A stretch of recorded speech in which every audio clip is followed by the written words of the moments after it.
अस्सलाम वालेकुम। हाँ जी वीरो, की हाल चाल? ठीक हो? सब खरीद नाल? तो मैं भी ठीक अल्हम्दुलिल्लाह। आज ऐनक मेरी देखो जरा कैसी है लग रही है।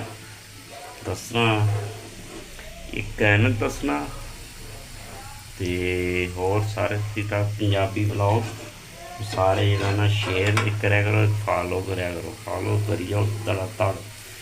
तो एक दूसरे ਨੂੰ सारे सपोर्ट करा करो यार। ਅੱਜ ਇਹ ਦੱਸਣਾ कि मैं की बना रहा, ये मैनू भी नहीं समझ आ रही। है की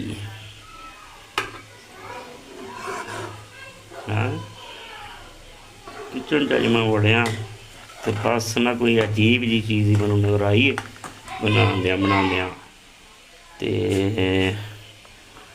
बाकी मैं क्या तुहाडे नाल शेयर करा कि सारिਆਂ ने दसना कमेंट दे विच की चीज़ बना रहा मैं अज। हाँ तो होर तुसीं सुनाओ, सब ठीक ठाक सारे वधिया होणगे। तो मेरा भी सारे फॉलो करो, एक दूसरे के सपोर्ट करोगे तो इंशाल्लाह जो तरक्की सारे जाओगे ऊपर। Happy to you.